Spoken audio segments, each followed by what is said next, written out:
Join me in my new podcast, Resident State.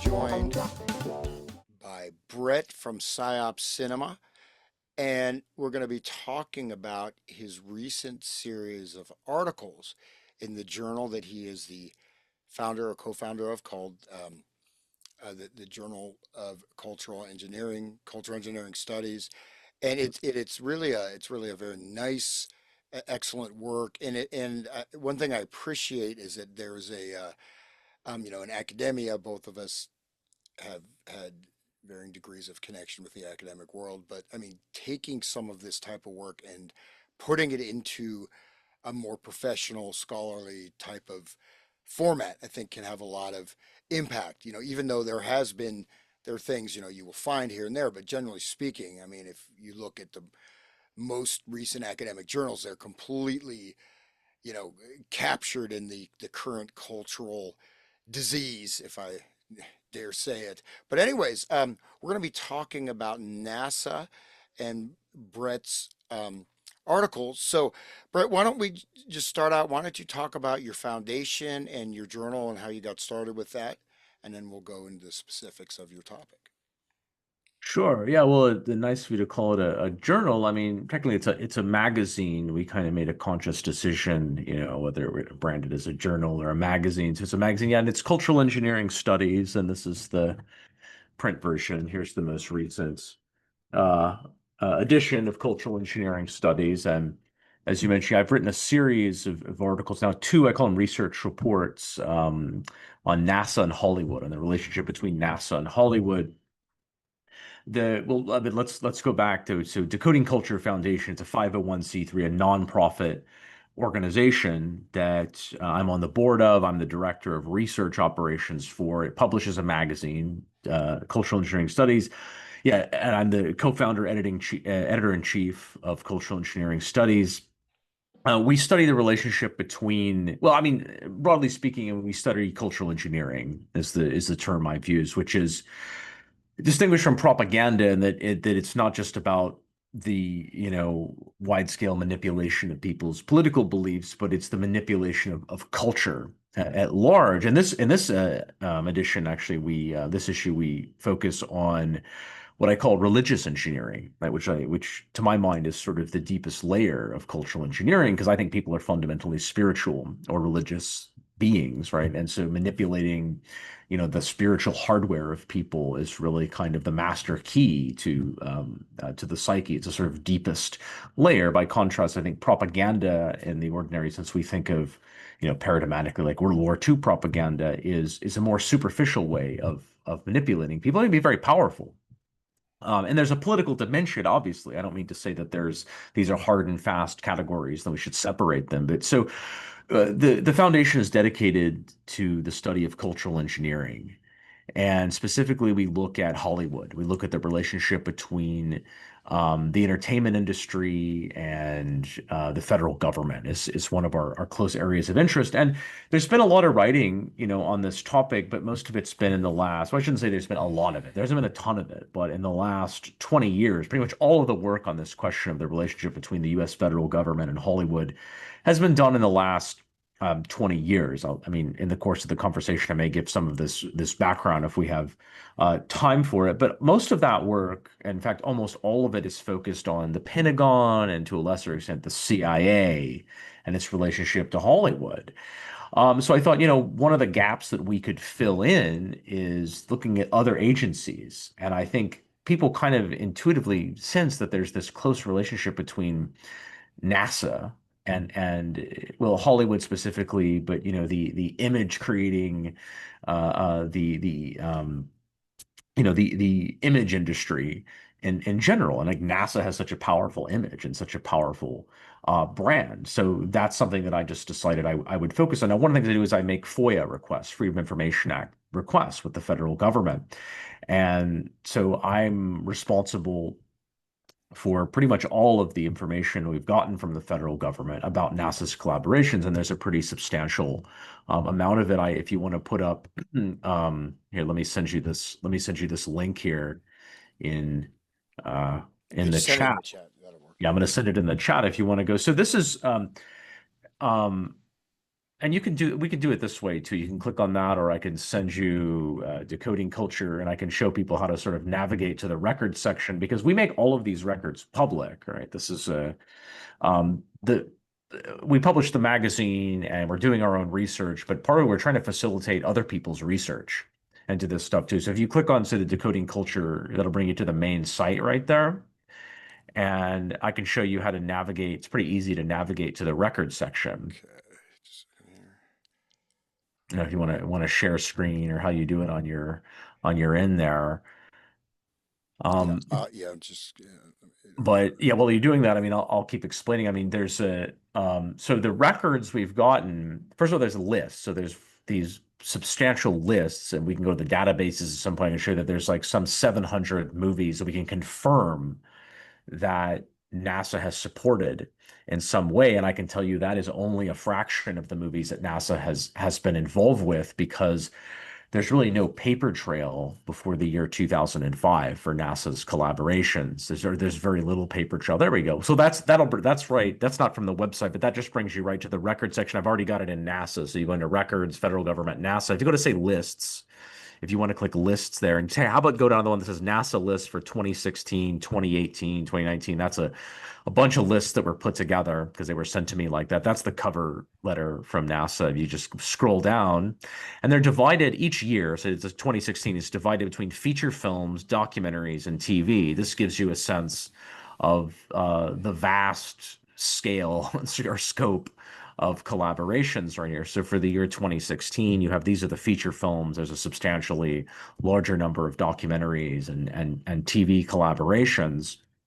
Um, I started FOIAing for every, so I got these lists and I started sending in FOIA requests for every feature film. I didn't focus on the documentaries or the TV collaborations, every feature film, and I got back a bunch of no documents found.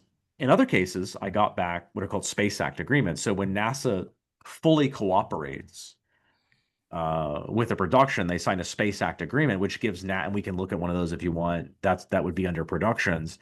Uh, but basically, the production signs over control to NASA. They have a kind of veto power over the portrayal of NASA. And if it's a movie like the recent Fly Me to the Moon movie we'll talk about, that means the whole movie, basically. NASA's in control of the entire movie. Okay, other movies that NASA didn't sign a Space Act agreement, it's not clear. And the guy who's in charge of the multimedia liaison between NASA and Hollywood since 2005 is a guy named Bert Ulrich. And I didn't try to get in touch with Bert Ulrich. NASA put me in touch with him because I was making so many FOIA requests and they kind of wanted me to go away. And they put me in touch with Bert Ulrich. And he's a kind of slippery guy. And it took me I had about a 30-minute conversation. It took me about 20 minutes to just get the question out, like, how are these lists generated? He was trying to downplay the importance of a lot of these titles. Like, well, we may have given him a little bit of footage or, I don't know. And when I finally got to him to answer how the lists were generated, they were generated from his emails. And he hastened to add that don't request my emails, though, because first of all, we're not going to give them to you. Second of all, they were all deleted in 2021. And I don't know how. NASA just lost them.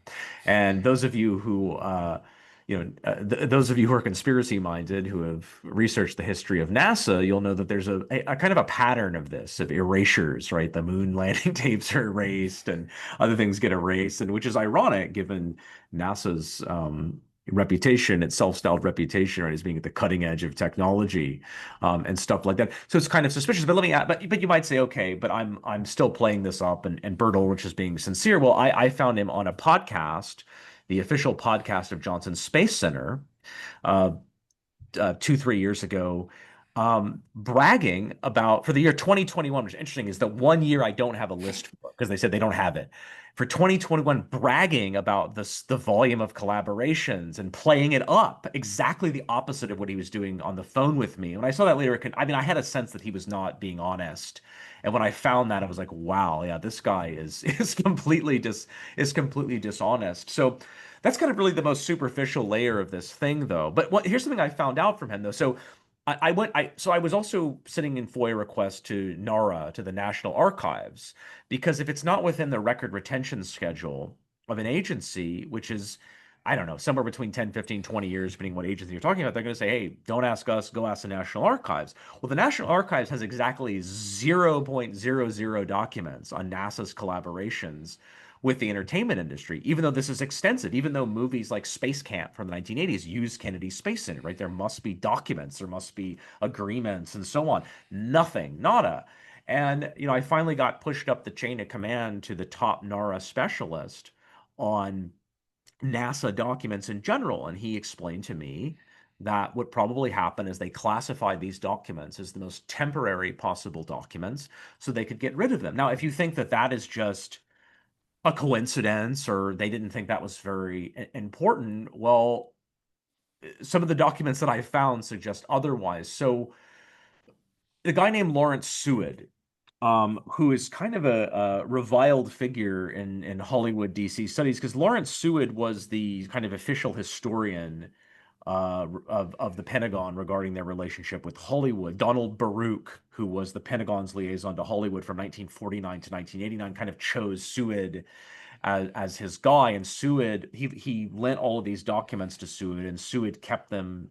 That's Lawrence Seward, Suid. He kept them hidden from all researchers basically until his death. They were in an archive at Georgetown University, which I went to visit, which you can now visit because he's dead, and you can go see them. But a lot of people like Matt Alford, whom I interviewed in the magazine and who went to the Kubrick archives for us and in connection with this article, really have a low opinion of the guy as having low academic integrity because he hid these documents, and so nobody could research this topic for like 50 years because he had all the documents. Well, Seward also was commissioned by NASA to write a cultural history of NASA, and two chapters of that focus specifically on NASA and Hollywood. It was never published. I found the manuscript because it's in the archives at Baruch University. Donald Baruch, same guy, right? Baruch University, though, is not named after Donald Baruch. It's named after his uncle, Bernard Baruch, who's a powerful Jewish financier who ran the war economy during World War I.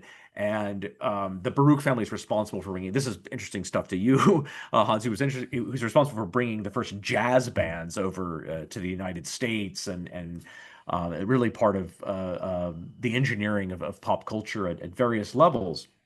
Okay, so when I went to Georgetown last October, and I went to the Seward archives, and I got every single document pertaining to NASA. I also a number of interviews that he conducted, a lot of interviews he conducted with NASA people. And for some of the interviews, there are transcripts. Others, there were no transcripts, so I had to listen to it on cassette tape and make my own notes. Now, all these documents are up. They're in our records section. It's under Lawrence Seward related NASA docs, kind of on the main records page. But one of the most important documents there, and I have it up on my end. I'm going to go ahead and send it to you, but it's a AMPTP memo, Alliance of Motion Picture and Television Producers memo. Okay. And this is the official policy that NASA had with Hollywood from the 60s until who knows, 70s, 80s. It's not clear. It's the man named Julian Scheer, who was the head PR guy for NASA from 62 to 71. So the heyday of NASA. Okay, there it is. So in this memo, if you scroll down, it articulates the official policy with regard to collaborations with Hollywood. Now, one of the things that this is in connection with what I was saying about NASA hiding the paper trail, but NASA, unlike the Pentagon, they don't want you to credit them. Okay, so the Pentagon actually requires you, if they work with you, the Army, Navy, they want you to put a credit saying thank you to the Army, Navy. They would just as soon not have that credit.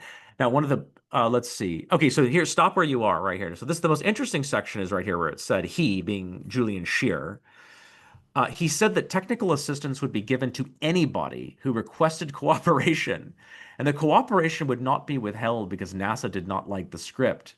However, he made it clear there would be varying degrees of cooperation. So this is very now anybody means any of the major studios. First of all, you have to understand, and you have to understand that all of the major studios, right, had intelligence people and defense people really very high up. Daryl Zanuck and other people like that are very high up. So this is an odd policy. And and Lawrence Seward, when he interviews Scheer, found this to be a bizarre policy, given that the Pentagon, generally speaking, their policy was that they wanted, if you were going to make us look good and you were going to put out stuff that was patriotic and whatever, right, we would work with you. If not, probably not. But it's the exceptions to that are very interesting with the Pentagon. In the case of NASA, it's like that NASA supports a series of movies that in no way are good for the agency. And people may know the movie Capricorn One. I don't know if you know that movie, Hans, from Uh, '77. yeah, certainly. I just want to say that that's one of the most, I mean, one of the more striking things about NASA is the memory loss of certain movies. Oh, we forgot. Oh, I don't remember doing that movie. And then this thing of we're about free speech, and even if we don't like the script, we are required. We just support everything, and and so that really struck me. That stood out to me, and of course, you foregrounded that in your article. I'll let you continue, but I mean, it's definitely a major policy. And for those who are just listening, just the volume of productions that they're involved in is very substantial, right? I mean, just from movies to television to documentaries, and also internationally. So they have quite a wide reach, and yet this clandestine or occulted nature of their interaction is interesting again, as well as their memory lapses about certain movies, and also why are you doing movies that make NASA look like a bunch of buffoons? But go ahead. Yep.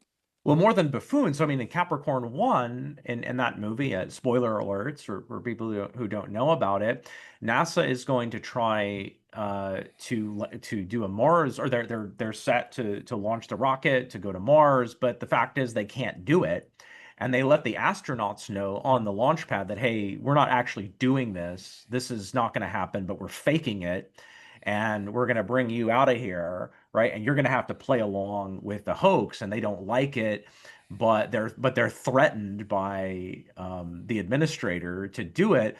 Well, then what happens in the course of the mission, as things go really wrong, is that the re-entry rocket thing doesn't work right. It crashes, so then they're going to have to say that the astronauts are dead. The astronauts figure this out, that they're going to kill us, okay? And so the NASA is literally hunting down the astronauts to try to kill them, to cover up the fact that they faked a Mars landing.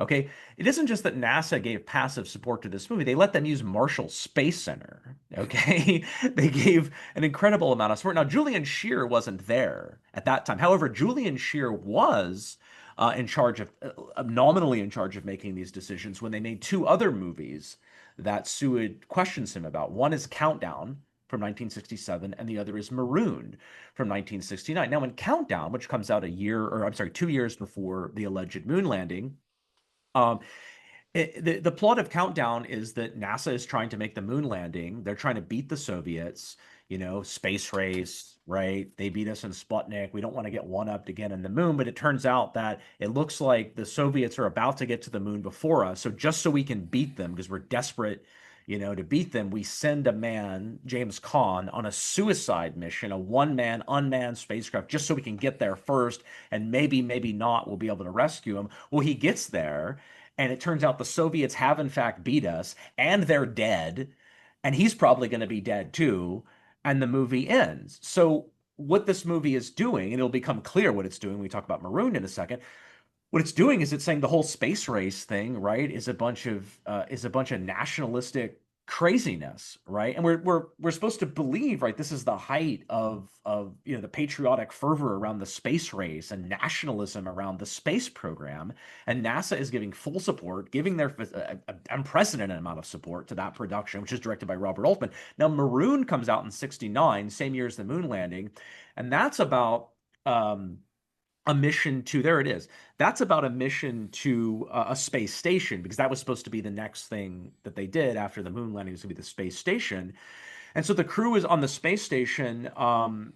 They want to get back, but they start to have malfunctions on the space station. And so NASA is going to have to send a rescue mission. Well, the rescue mission fails, it all goes wrong, and the Soviets, of all people, have to come and save them. So it makes the Soviets the good guys. And so Seward, who again is someone who's taken as a mouthpiece for the US government, a mouthpiece for the Pentagon, but is in his way an honest historian, is questioning, you're like, how is it that you're supporting movies like this? And Shear's I'm not saying everybody um, that Seward questions is dishonest, but Shear is a really slippery, dishonest guy. First of all, he asked him about that memo that I just showed you, and he says, "Well, why did you go to Hollywood?" And Shear goes, "Oh, I didn't go to Hollywood." And he acts like he acts like he doesn't remember. Then he tries to split hairs as if the meeting wasn't in Hollywood; it was somewhere else in L.A., but it actually was in Hollywood, by the way. So he's just lying and lying and lying again. And then he barely remembers, and he says he doesn't remember Countdown at all. He just moves off of that somehow. And then he starts talking about Marooned, and it's a very weird. We can go over it if you want. It's a very weird statement that he gives. The guy who wrote Marooned, if you have his name there, Oh, let me is see. somebody who has other connections to NASA and the government, and he admits that it was kind of this guy's personal connections that had to do with getting Marooned made.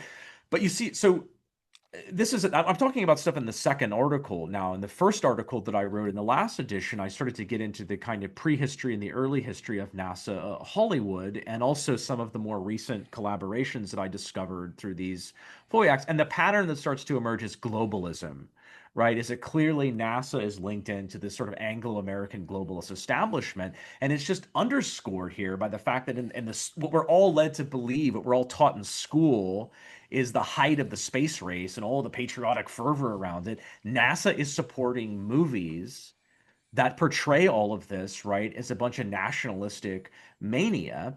And then we're going to see here that NASA gives an incredible amount of support to 2001: A Space Odyssey that is co-written and massively facilitated by Arthur C. Clarke, who's absolutely a dyed-in-the-wool globalist and who writes 2010, the sequel that is making these messages quite explicit that the Cold War is insane and that it's actually getting in the way of space exploration, and so on and so forth. So we're really just at the surface of this thing, but to give people here the real clue here is that NASA's collaborations with Hollywood are part of a pattern of Anglo-American establishment cultural engineering. I think is the kind of first phase of my Yeah. thesis.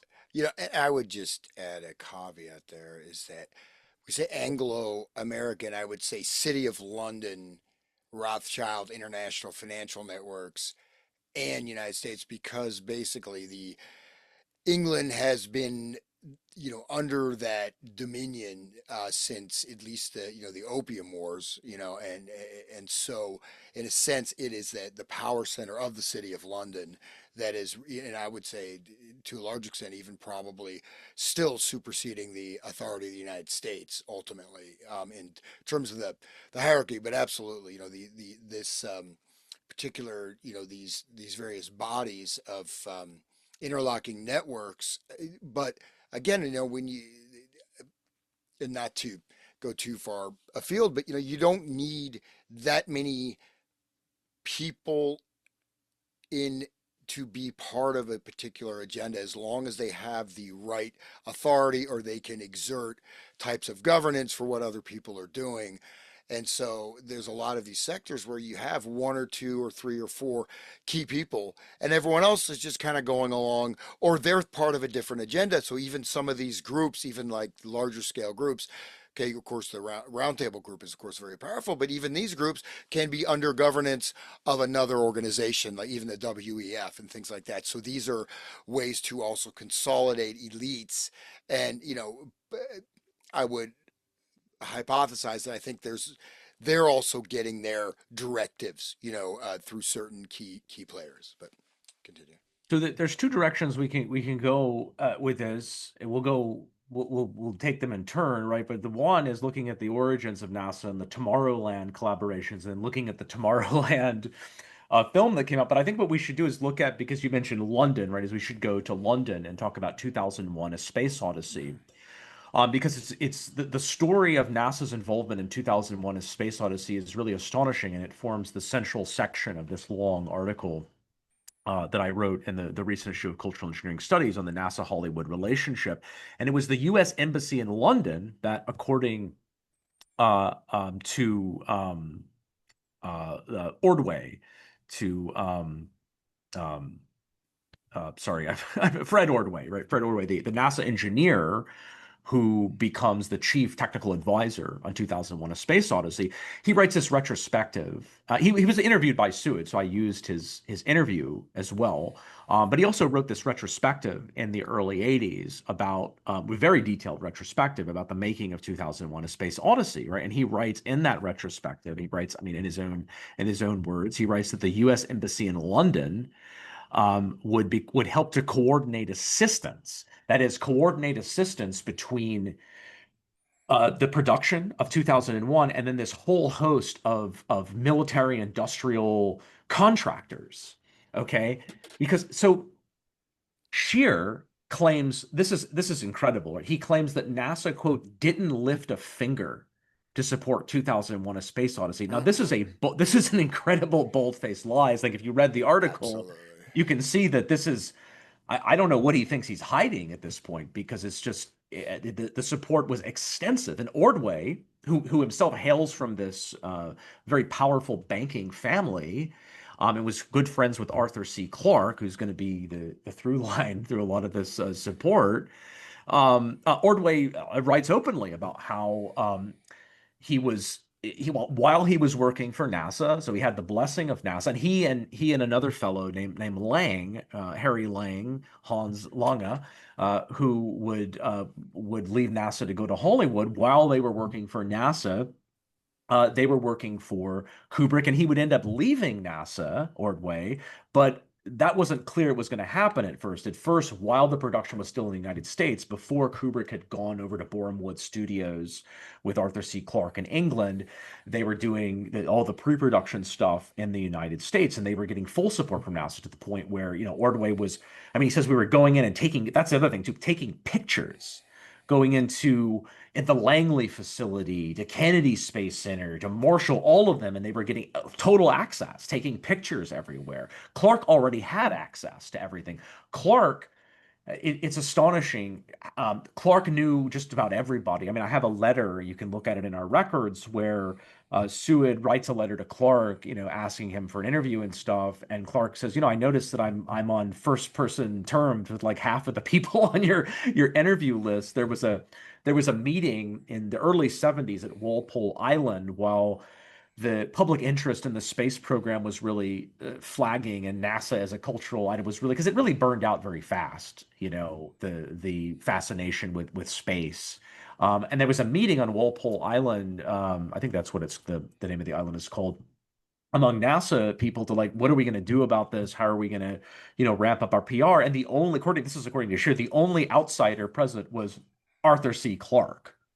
Um, yeah, and we'll talk, if you want to, about how Arthur C. Clarke might have gotten access. It might be something like how Jimmy Savile, is getting access to all these people, but it wasn't just NASA. So Arthur C. Clarke is taking Stanley Kubrick, either directly or really taking Ordway and the production designer and people to all of these military industrial contractors. And I can just read just a short Uh, snippet from the uh, article to give you a sense. Go ahead. Yeah, go ahead, yeah, Hans. I was going to say that I was really surprised. I mean, just a couple points that what I thought was very interesting. Obviously, we'll get into some of the deeper aspects of this as we go along. But first, we have to remember that 2001 was a major. It still remains a major cultural input, major icon of culture. And in fact, these black monoliths have been found, various times, most recently, I think in Utah, these black, people find black monoliths sitting here and there.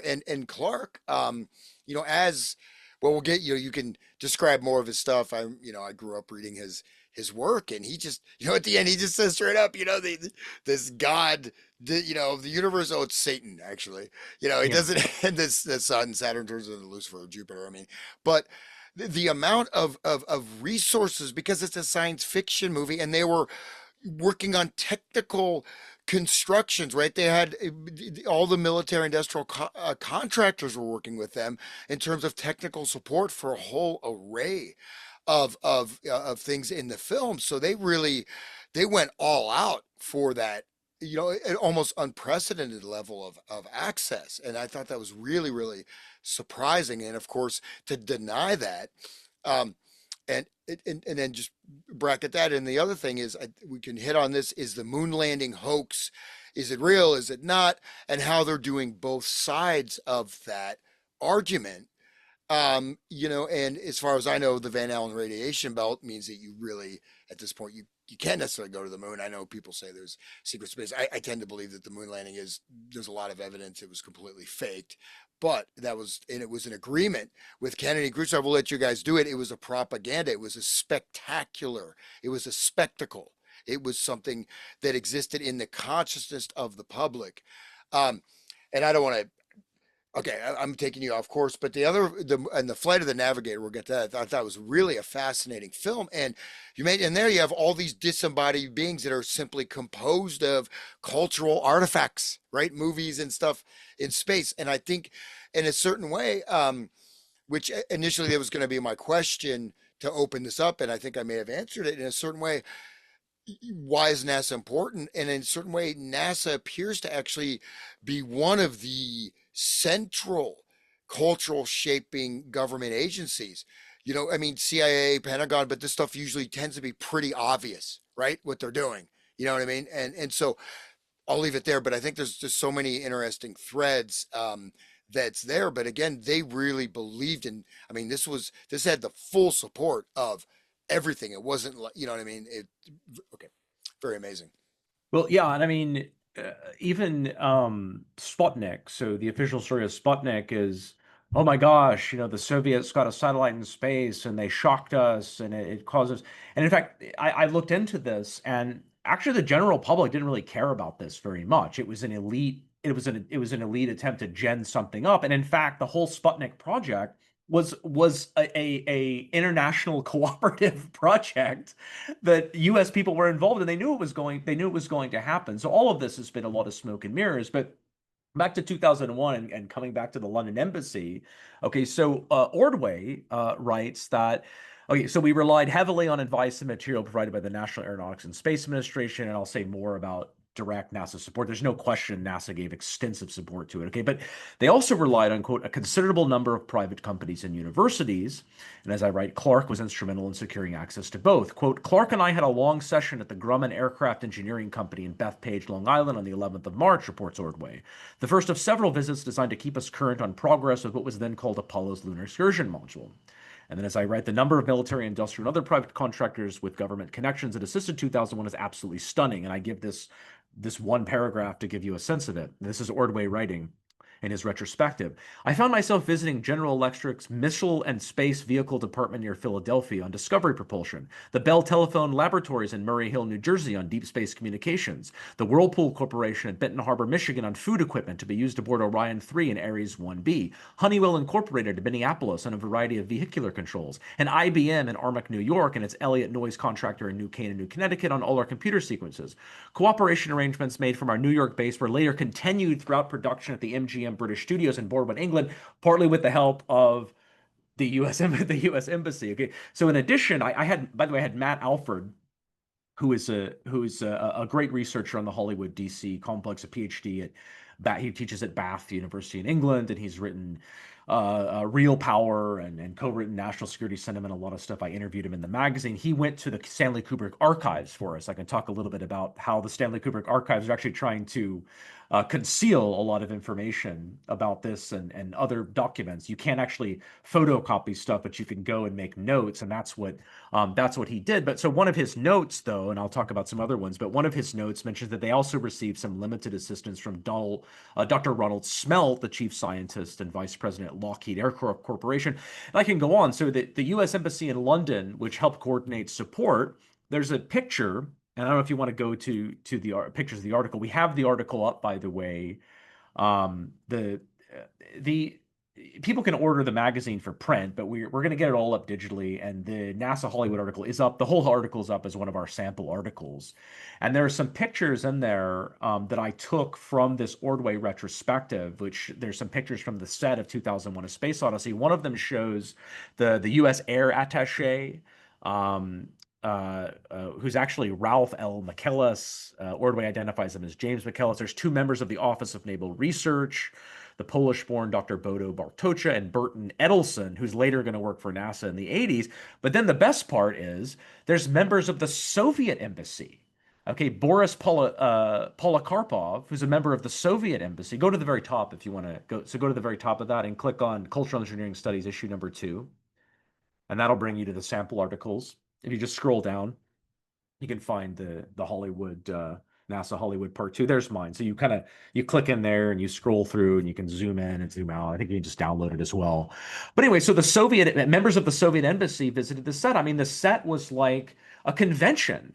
It was called NASA East, by the way. Who is the guy that I want to get this right? The guy that called the set of 2001: A Space Odyssey. It was George Mueller, who was the director of the Office of Manned Spaceflight, who flies over from NASA. And there were so many NASA officials who were coming and going, and there was so much NASA equipment and stuff there. He called it NASA East.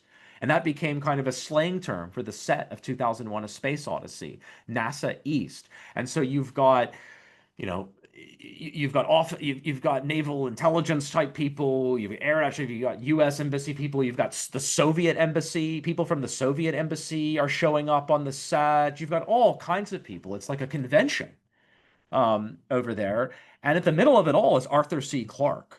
And I haven't even mentioned the academic connections that he gets them access to all these universities and stuff like this. So I did an episode for Psyop Cinema. I did an episode with Sean McCann, whom of course you know very well. We've worked with on Sean's Fidelio thesis on Kubrick, and we talked a lot about Arthur C. Clarke and Kubrick. And Kubrick is very much rubbing shoulders, right, with the Anglo-American elites during this period. I think there's some evidence that Kubrick sours on some of that kind of stuff. But if you keep flipping through, you can see these pictures.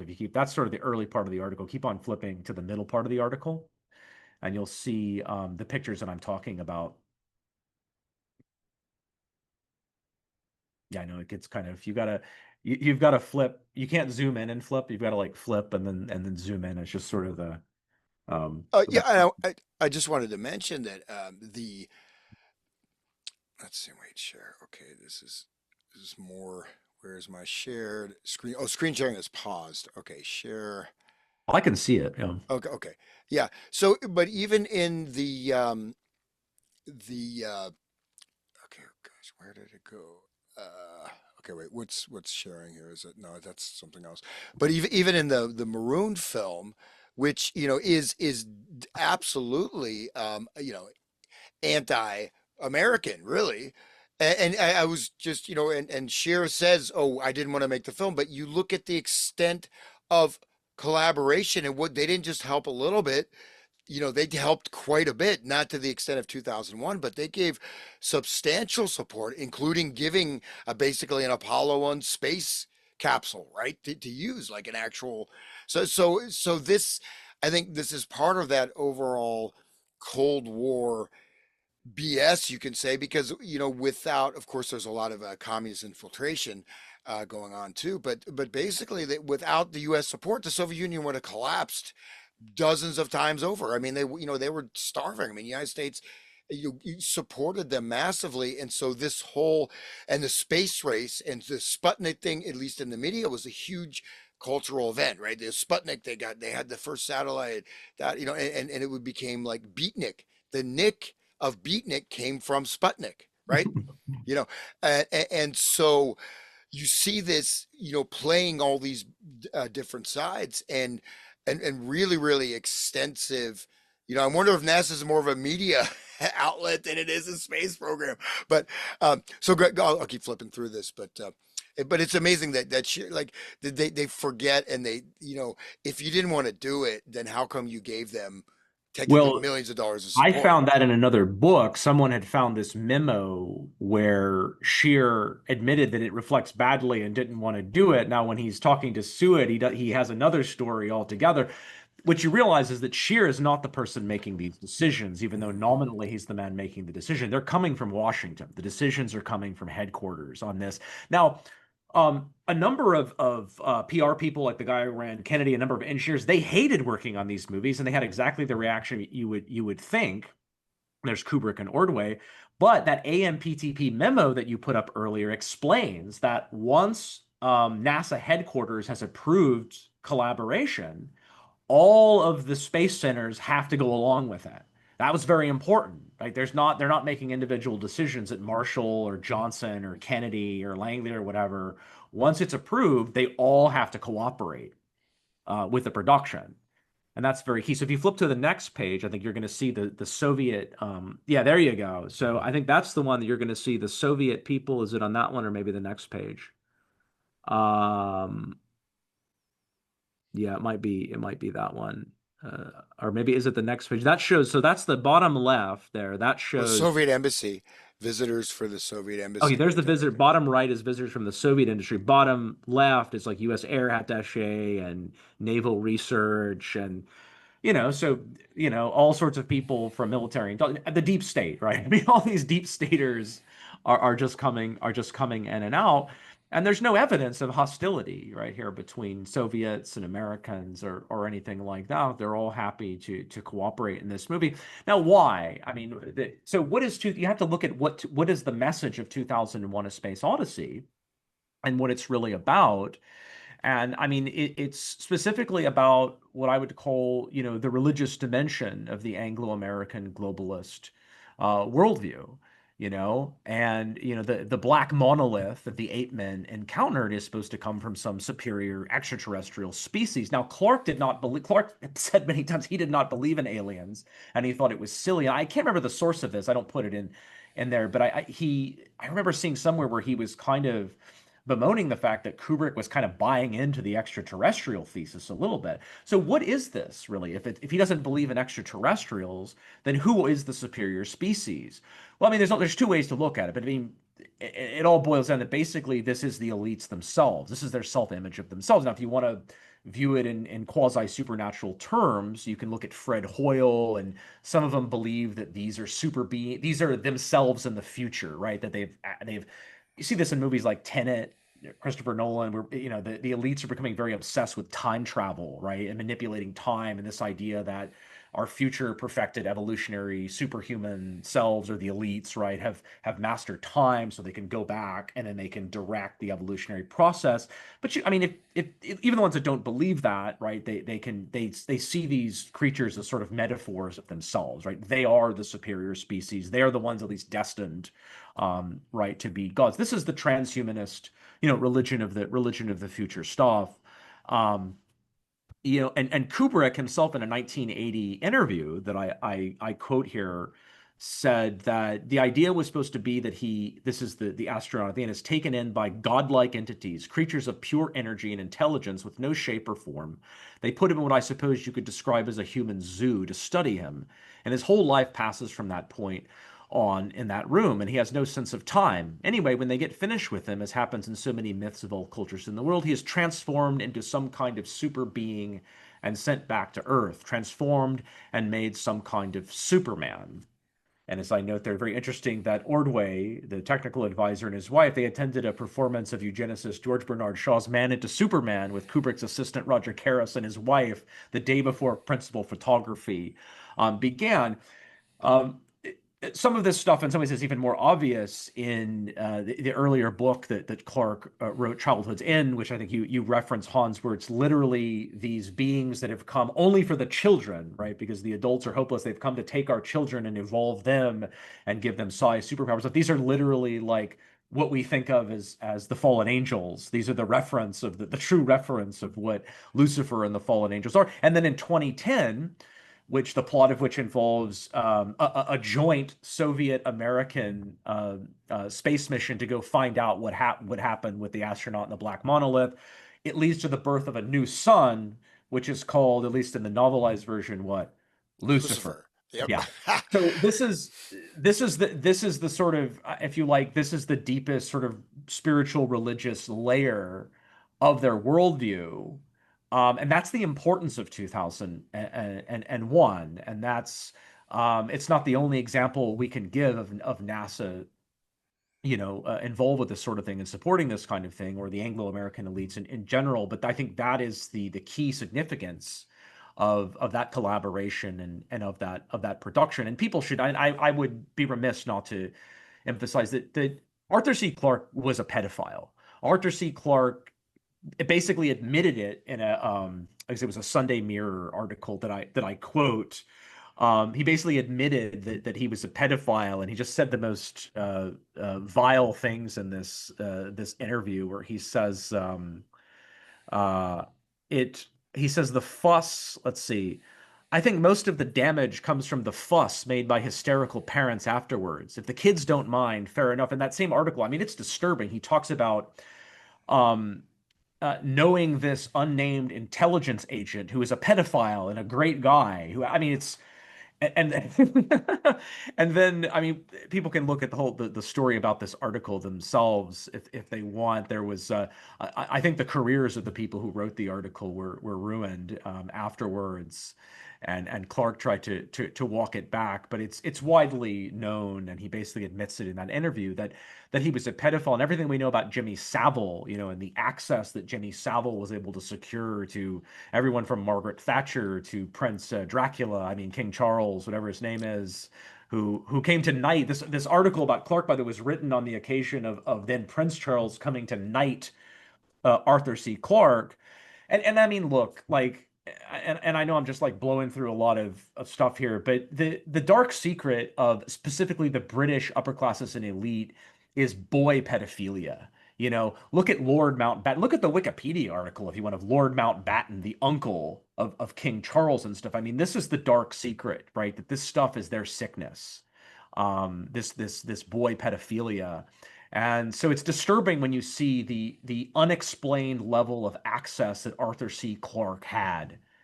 And you look at what we know about Jimmy Savile and stuff now, the level of access that he had, and it really makes you think. And I mean, what I think is that it was because he had a lot of dirt on people, and is how he was able to get into all these places. Well, and just to look at that, I mean, and as an aside, I mean, so science fiction was extremely important in the, you could say, in the 40s and 50s, to kind of inspire kids to get into, you know, get into science or whatever. And then starting in the late 50s and continuing there was a lot of promotion of alternative lifestyles, of sexual degeneracy, wife swapping, incest, etc., and including within the families of those of authors and stuff like that. So it was a major um, a major force, and so the monolith is also,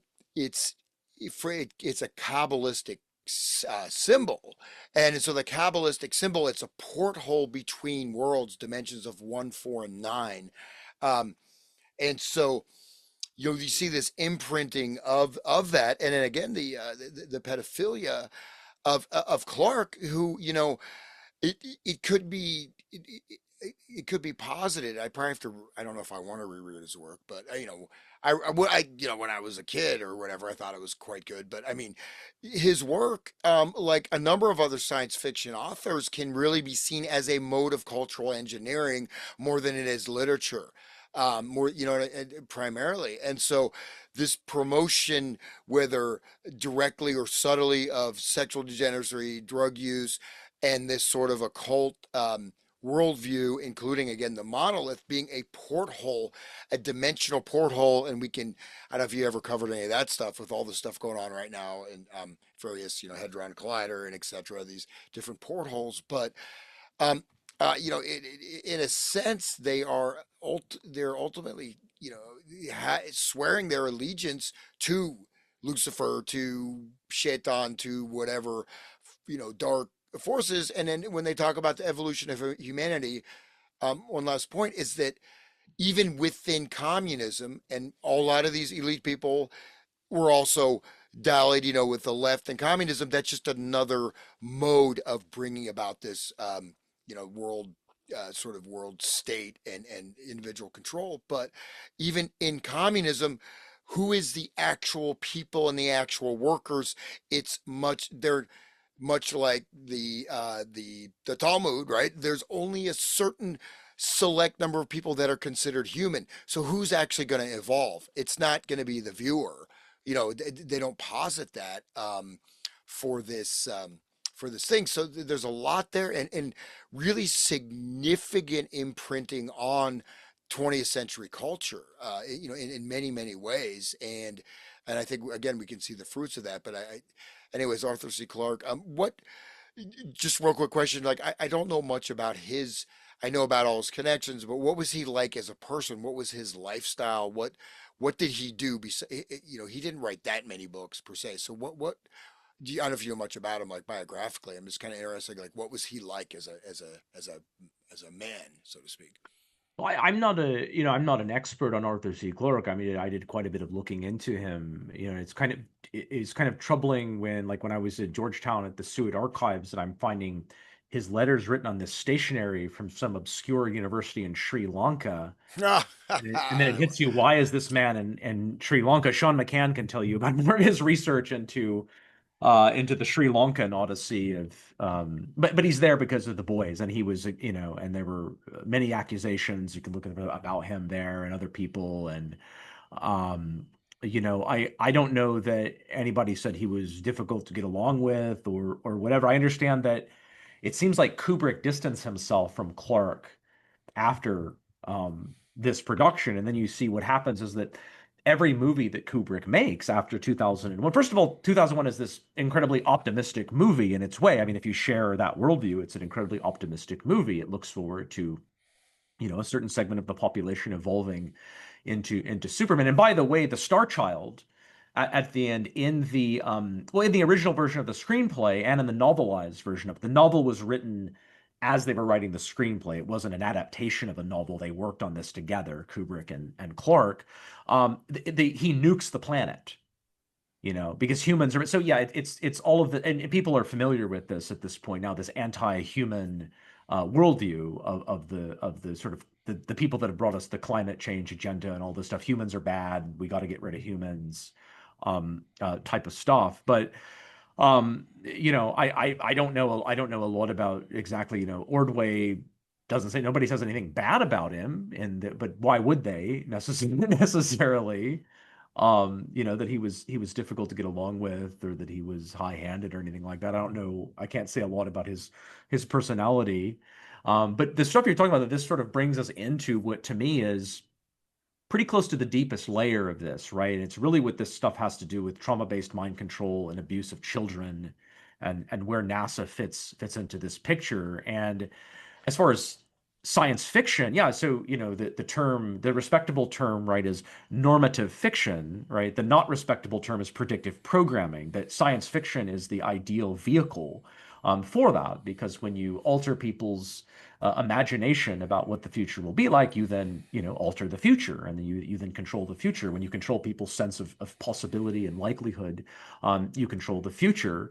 And indeed, this is what they're doing. And as far as, I won't get into that, but yeah, there's a deep history of sci-fi writers and PEDO stuff and sexual degeneracy. A lot has been written on that, just quite apart from Arthur C. Clarke. But in that, I don't know if you read Childhood's End, but which is what, early 50s. In Childhood's End, the idea is that these alien overlords are called the overlords, who are actually, they literally look like devils, and they're supposed to be the actual reference of the fallen angels. They've come for the children, the adult. And this is also kind of, you can take this too as a metaphor for the cultural revolution and the generation gap, and the stuff that we're going to see down the road is the adults can't be evolved, you know, but the youth can. But is it really that it's going to be the young people are going to be the ones who become the super people? Exactly. No, what it is that this whole class of well, at a macro scale of cultural engineering and at the micro scale of mind control, it's the promise of power, and often specifically superpowers, right? That's used as sort of the hook to control people. That you're going to be really powerful. You're going to have these superpowers, and so we start seeing this string of movies in the 70s and the 80s, and I've analyzed many of them, these monarch movies, specifically the theta programming monarch movies about the superpowered child. You think of Firestarter, right, as an example of this, and we're about to talk about Flight of the Navigator. But you see that in Clarke's Childhood's End, and so this disturbing fixation on children, it's disturbing with Clarke, right? But it's going to be disturbing here when we look at Flight of the Navigator and a couple other things, perhaps with NASA. This disturbing interest in superpowered children with, in the case of Navigator, right, it's pretty thinly coded pedophilia stuff. I mean, it's such a disturbing movie to watch it again. And you've seen the movie, I take it, right, Hans? Yes, yes. And I did read Childhood's End when I was a child, and I don't know what that imprinted on me. But by the way, unfortunately, we have to retract that. Clarke denied he was a pedophile. He denied it. Yeah. So it No, but must no, look at but the yeah, yeah, no, but but look at the article. He's admitting, we can let me send you the link. I'm just I was being facetious there. Oh, okay, okay. But Yeah, but he so tried to he walk it back. yeah, Yeah. no, I was yeah, no, he lived in Sri Lanka from 1956 until he died in 2008. That's a long time. He lived in Sri Lanka. I mean, and that's I've been to India many times. Sri Lanka, it's okay, but you know, it's usually not that many people choose to live. People that choose to live in Sri Lanka tend to be have particular interests that are readily available, like some other countries. So that just as a thing, like why did he live in Sri Lanka most of his life?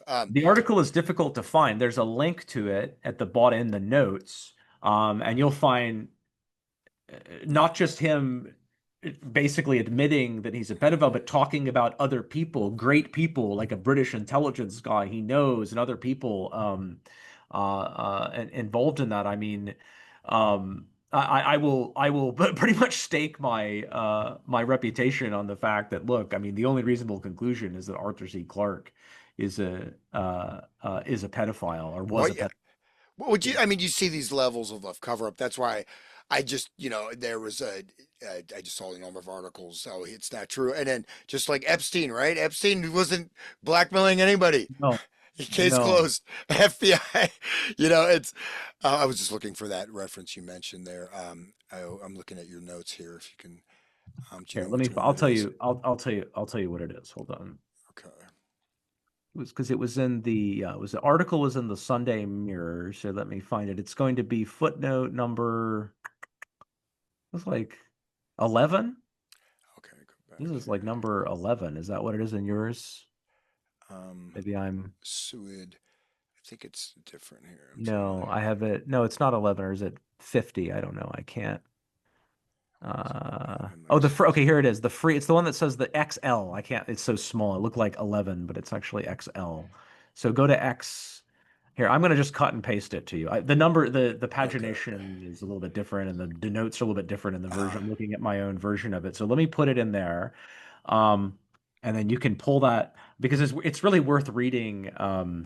It's really worth reading a lot of that article. Actually, when I was talked about this on Sean's show, we got kind of caught up in that article, because it's so eyebrow raising.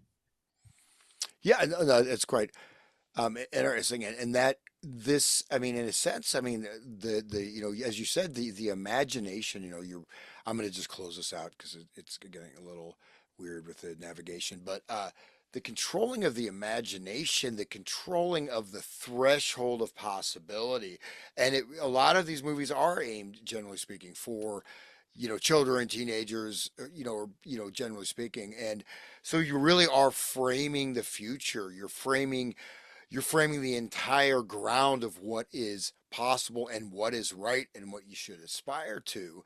And but then again, look at the 2001: A Space Odyssey, right? You have your artificial intelligence, turns against humanity, and and so this whole idea of becoming this like Superman, Ubermensch. I mean, maybe just try to be a man first, try to be an actual human being.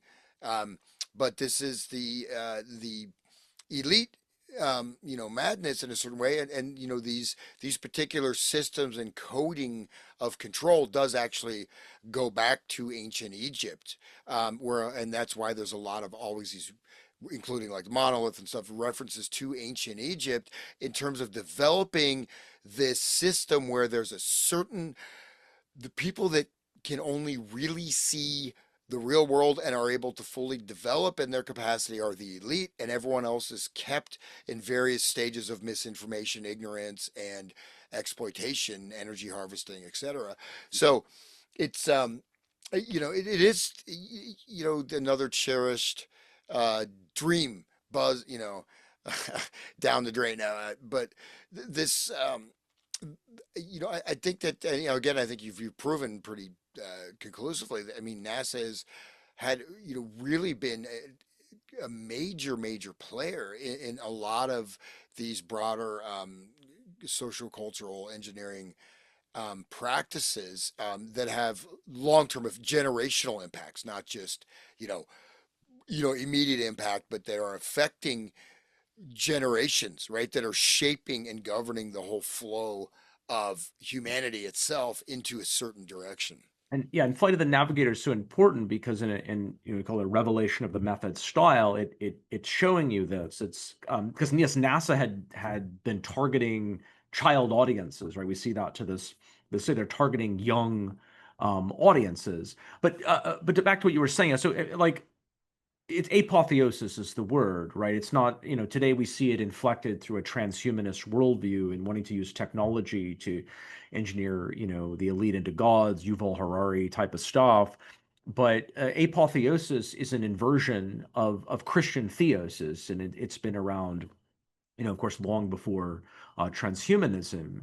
And I don't know what some of the religious background of your listeners is, but I mean, what I would tell them is true. I'm an Orthodox Christian. What I tell them is true Christianity, and the Christianity of the church fathers is actually telling you that the sort of, I mean, I have to word this correctly, right? I mean, the ultimately God wants to deify you, right? But that isn't about your individual self becoming God, right? It's not becoming God in essence.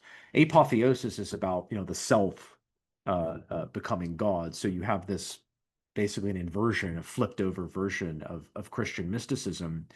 Um, so yeah, Flight of the Navigator is a film that came out in 1986. And I should say first of all, how do we know that NASA cooperated with this movie? Because you might have noticed that I said we don't have much of a paper trail before 2005. Well, I used Lawrence Seward in his interviews and his documents to show a lot of the collaborations from the 60s and 70s. But he actually had a commission. He was commissioned to write this history of NASA, and the commission was cut off. I don't. It's interesting why. I don't have any definitive answer on why the who was then the official historian of NASA dropped his contract in like 86, 87. So the book was never published. He was going to try to publish it on his own, but he never did. And like I said, the manuscript ends up at Baruch University. They never sent me the whole manuscript. I've tried repeatedly. They only sent me those 2 chapters, and then they started ghosting me, which is really kind of weird. But anyway, one of the things that Bert Ulrich told me on the phone was sort of instructive. He said, the even before his tenure in 2005, going back to forever, if any production used the NASA logo, not a knockoff version of the logo, not a fake NASA logo, but the real logo, technically they had to get permission from NASA. There might be a few instances of use without permission, but basically, if you see the NASA logo in a movie, that's NASA gave permission to do that. Now, in Flight of the Navigator, you definitely have what was then the NASA worm logo. And one of the confirmations it's the worm logo is that in the quote NASA research facility, you see not only the NASA logo, but weirdly the bicentennial logo, which was created by the same guy who created the NASA worm logo. Okay. Um, and also, I mean, I can give other evidence that NASA. I mean, it's a Disney movie. NASA was involved with Disney and other productions at the time, so I think there's no question that NASA lent some unspecified level of support to this movie, at a minimum, licensing its logo. Now, if you think it's weird that NASA would allow Capricorn One and Countdown and Marooned to use their symbols and logo, what is going on with Flight of the Navigator? Because in this movie, it's about this 12-year-old boy who goes walking alone in the woods and is kidnapped by a spaceship, and then is some 8 years, what is it, how many years in the future is he? I think he's about 8 years into the future, because it's 1978, then it's 1986. And then he shows up and he's brought to a NASA research center where he's experimented on by characters who are made to be the villains in the movie.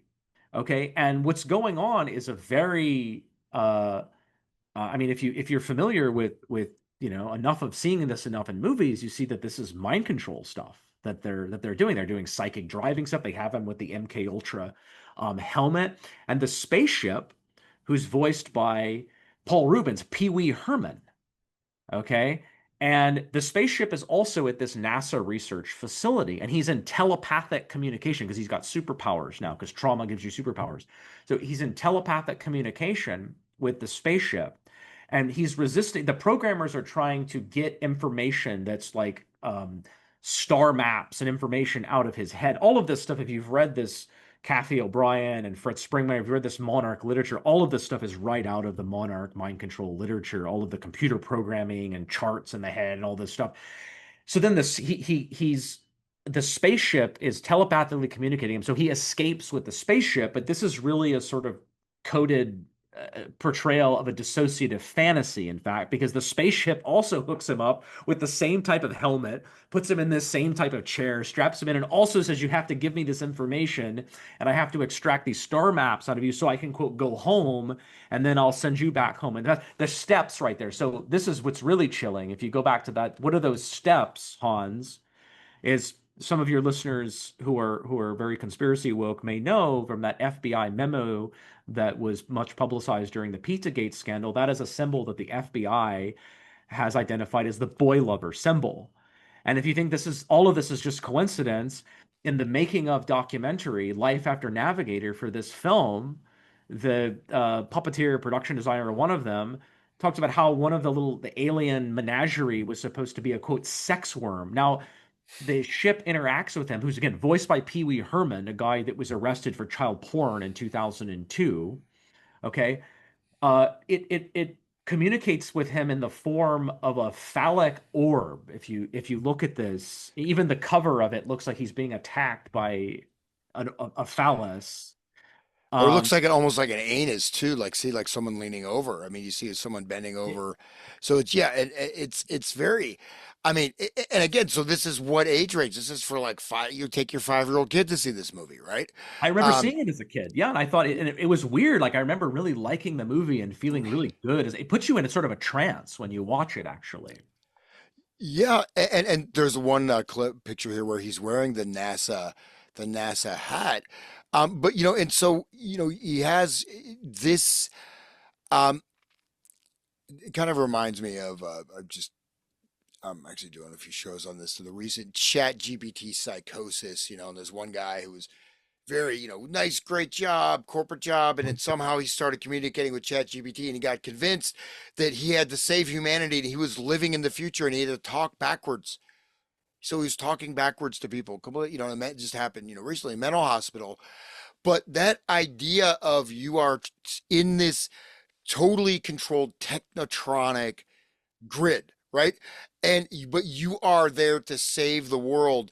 This is exactly dissociative state, delusional You state. are the navigator. That's what you're in charge. You're the powerful one when in fact he is a powerless mind control victim. But this is what happens. The dissociation compensates for that. And that's where the connection between the superpowers and the trauma and the powerlessness come in. So he's wearing the NASA hat. They encourage him. So when he's in the NASA research facility and he's not being experimented on, they have him in a room and they encourage him to watch the latest pop culture creations so he can catch up on what's cool. And they give him NASA merchandise to wear while he's Yeah, watching it. this is a signed picture from the actor, and it says, "I wonder if that's Twisted Sister's, what is that stuff Carolyn was talking about?"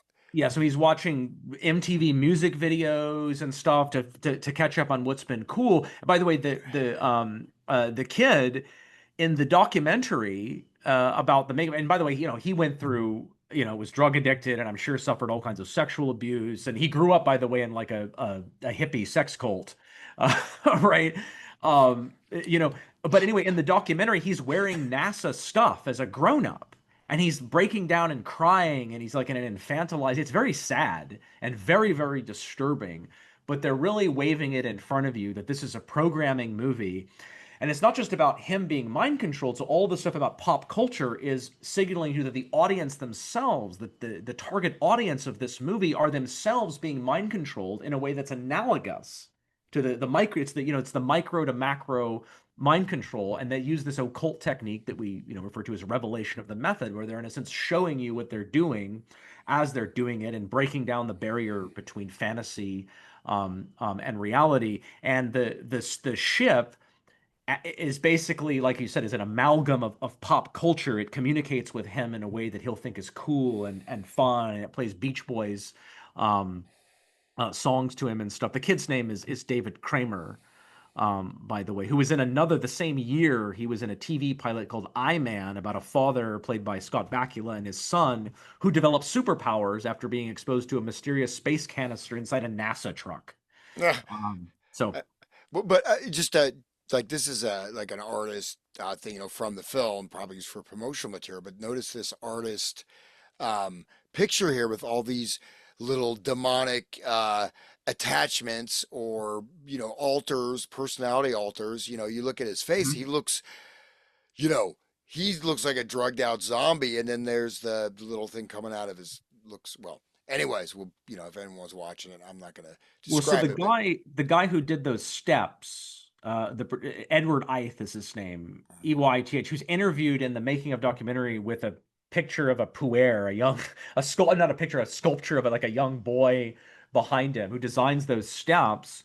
This is his first ever credit in the industry. And he goes on to become a top person in the industry, working on all kinds of very sus productions like Hook and so forth. But his second production is Captain EO, if you know this, is a Michael Jackson short film that was shown at Epcot Space Center at Disney. It was directed by Francis Ford Coppola, and in that, the Michael Jackson character is like he's the captain of like a bunch of this menagerie of aliens like that, like what you're seeing there, as well. yeah, no, I So think that's and this would be it's another topic, but I was gonna bust out my John Lilly collection because I think that book. I've been talking about that for probably 10 years now on the programming and reprogramming the human biological computer, but there's very specific programming techniques that are used. And because of, and even going back to Donald Hebb, who, like the flicker and then dissociative stuff and using the sensory deprivation, but there's a lot of these techniques that are being deployed. And so this film, in a certain way, represents the inner world or inner consciousness of probably many children, right? Because you're in this is like your inner world, right? Your inner self, your inner I, whatever you want to call it, the deep level of your consciousness. And you are programmed with all these different pop cultural art artifacts or whatever it may be, but also you are The author Lewis Merton in a book, The Pentagon of Power, talks about the whole journey to space, the encapsulated man. Man is completely enclosed in technology, completely cut off from the externalized world, right? You're just locked into this completely, totally artificial environment, which is akin also, you could say, to being cut off from God, right? You're cut off from the real world. In fact, you don't want to enter the real world. And we're seeing that, the BCI, brain computer interface stuff, et cetera, virtual reality. But I think that Navigator, I'm going to revisit that film because I mean, there's no way NASA, I would say, I'm sure they're involved, but I think that the flight to space is sort of like you escape from your life, from the mundane life, from all your difficulties, and you go into this spaceship of popular culture, so to speak, right? And then you're there, you're the most important person in the world, and yet you're completely in this totally artificial environment. You have no connection with anything outside of, even though you think you're the governor, you're in charge, you're actually in a completely created space, an artificial space that encompasses all of your reality. Yeah, and I mean this is what the counterculture spiritualities were selling to people from the beginning, right? That you're going to become empowered, and this is the way that in fact, the culture was engineered, and in fact, people's agencies, individuals, and as parts of a traditional culture were taken away from them. But you got to remember, and Disney has this long-standing relationship with NASA up to the present day, the theme parks and so forth. And this is a Disney movie. It's using the NASA logo. Furthermore, so the film, and just to underscore like that, this isn't an isolated case of these sorts of themes being treated in an apparently NASA supported movie. So the 1985 film Explorers that I refer to, which I didn't even mention this in the article, but when I was doing the show with Sean, we were running some clips from it, and they're showing that, and the NASA logo is all over the place. So I should have really I could have spent a lot more time on that one, although the article is very long. But in that film, which is one of the first films that Ethan Hawke stars, and it has River Phoenix, who is a victim of sexual abuse in the Children of God cult, who said that he was. In that movie, it's about these kids who build a spaceship because they're getting telepathic communications from an alien. And when at least two of the boys make it to the alien craft, the aliens are just amalgamation specifically of television programs. Their whole personality is created out of Mm. television programs. So this is Ha 1 year ha. before Navigator. Mhm. Okay. Now, a more recent movie that came out, let's see, Richard Linklater's Apollo 10 and a half, which is an animated film that came out just a couple of years ago. I think, what's the year on that? 2022. And this is set in Houston during the 1969 moon landing event. And it's about the son of a NASA engineer who men in black come to him on his playground and they recruit him into a secret space program where he's going to be trained to be the first kid on the moon, and you're not sure if this is real or not real. And it's like it's very disturbing, right? He's being taken off of the schoolyard by men in black, and he's being programmed. That specific theme of a kid being trained to go into space secretly. There's another movie that I mentioned, Stowaway to the Moon from 1975, because I mentioned that partly because which used NASA facilities, because Kennedy, I believe, because the guy who was in charge of PR at Kennedy was interviewed by Seward. He didn't remember the title of the movie, but Seward was asking him about, did you want to cooperate with all these movies? And he said, no, I hated cooperating with some of these movies. And he mentioned this one in particular because he thought it was stupid to have, how is some kid going to sneak on to the rocket when we know to to the ounce, like how the weight that's on these aircraft, it looks terrible for us.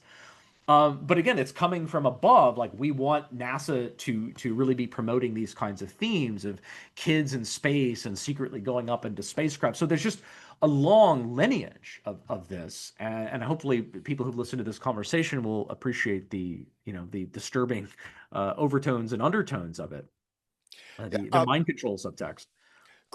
Well, Brett, I think we're going to have to sort of wrap this up here. I'd love to keep talking. I just have my better half or my worse, who knows? She just waved to me that I'm getting late. But I want to just, so just a couple things. at the very end, you can mention where people can find your work again, etc., your Psyop Cinema channel. But I wanted to talk about, I think, a very important theme, and just so listeners know, we barely kind of scratched the surface. There's so much here, but I wanted to kind of give you a chance to give a nice overview of it. But the alien abduction thing is really, really substantial as it relates to a lot of these themes. So I don't know if you'd like just to say just a bit about the whole alien abduction related to MK Ultra, et cetera, et cetera. Yeah, well, I mean, basically, it's I read it. Well, there's the whole, and I touch on this in the article, right? The whole UFO phenomenon and the alien phenomenon is a psyop. Basically, one layer of the psyop, right, is these are used to screen mind control operations. I do believe in that. I mean, if I could just briefly mention a couple of topics, so because we didn't get to the moon landing type of stuff. I don't have an opinion on whether the moon landing was real or not. The point is that I demonstrate in the article is that NASA has been intimately involved in spreading the idea that it was a hoax, including their most recent, I think it may be their very most recent Space Act agreement collaboration, where they gave full cooperation to a movie called Fly Me to the Moon, starring Scarlett Johansson, which is about this PR lady played by Scarlett Johansson who comes to work for NASA, and then she is basically blackmailed by this deep state henchman played by Woody Harrelson into hiring somebody to fake a moon landing in case the moon landing goes wrong. The name of the program for the fake moon landing, which they ultimately don't have to use because it goes well, but the name of the fake moon landing program is called Project Artemis, Artemis being the sister of Apollo. Well, the current real name of NASA's moon project is Artemis. This is one example that I give of the mind games that NASA has been playing with people. So the moon hoax ideas have been put into the culture to a great extent by NASA. And I suggest, why some of that might be. And then the last thing, because I mentioned Disney and NASA, that my NASA and Hollywood Part 1 article is in the first issue of Cultural Engineering Studies. The shorter kind of introduction to this larger study, and in that one I get into really NASA has its origins in a series of movies made by Disney, the Tomorrowland films, Man in Space, Man in the Moon, the other one, that were used to drum up, that were made. The first one, especially, was made in collaboration with every single department of the military, and all of them were made with various participation from the military industrial contractors that would go on to work hand in glove with NASA and Werner von Braun. And those films were used to drum up support for the creation, and it's admitted by mainstream historians that they were instrumental in drumming up support. So there's this long-standing relationship between Disney, which I don't have to tell you, right, is a major outpost of cultural engineering, as well as NASA, and so that's been a long-standing partnership that's really part of the prehistory of NASA. And yeah, with that, I can just give you I'm sure you can put some of the links up for your listeners if they're interested in it, and I can just say a few more things about what I do and where they can find my work and stuff like that. Yeah, great. No, no. I mean, there's a lot there, I mean, I, I'm just one thing about the moon landing hoax. So, and we can see, there's hard and soft vectors of, you could say, social cultural engineering, right? But this being sort of one of the dividing lines, you don't believe in the moon landing. He thinks the moon landing is a hoax. He's a kook, right? I mean, so and also people having a very strong emotional attachment, like just going into rages, like how can you say the moon landing is fake?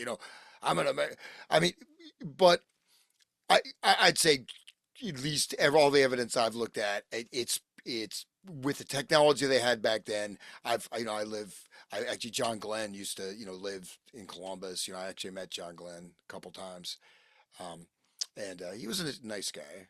He tried to pinch my butt, but no, I'm just kidding. Totally kidding. He's dead now, like I said. But I met John Glenn a few times. You'd see him around. But I mean, the moon landing, there just wasn't the technology, the actual, landing thing, all the stuff with the footage, the shadows, the Van Allen radiation belt, et cetera, et cetera. Okay, that's my opinion, but it is a very strong dividing line where people literally, it's like, I've had people, say, if I, not to me, because I'm not like, trying to broadcast to the world, I think the moon landing is fake. But I mean, people say, oh, Joe, he thinks the moon landing is fake. He's insane. I mean, so it really became a very strong, again, with a strong emotional attachment, kind of like 9/11 or whatever. But by the same token, they're revealing that it's fake in your face, or else they're using that as a plot device continuously. Yeah, So well, it's the not message. it's not as a one-off. It's almost that is embedded within the actual event itself, is the fact that it's fake or could be fake. And again, they're promoting this in cinema, and so I think I'm parsing out, there's a lot of impacts from that. So I don't know if to say Well, just a little bit the more into it. message of it though can kind of be boiled down, and it's most clear in that Fly Me to the Moon movie. But you get subtler indications of it in other things like Capricorn One and like Future World, which I talk about from the year before Capricorn One. But in Fly Me to the Moon, I mean, a lot of that movie is about a celebration of the union between the image making industries, advertising and cinema and so forth, and NASA. And the idea is that, oh, well, maybe we did, maybe we didn't fake the moon landing, but we can, and we can control your perception of reality, right? It's that image is reality, right? This occult worldview, right, about controlling perception. That I analyze a lot in my psyop cinema work. But I mean, that's basically what it boils down to, right? Is that it's their advertising their power over you, which is itself a very powerful psychological warfare strategy that people like Michael Aquino talk about, right? They're advertising their omnipotence through the power of the image. Is to me, I mean, there's a lot to it, yeah, but I mean, I think that's the simplest way you can explain what's going on there. But also creating cognitive dissonance loops when you believe something or you don't believe it, and you have these. So they're feeding also that other side of it, while kind of Mm. capping it to keep all that tension sort of held in place.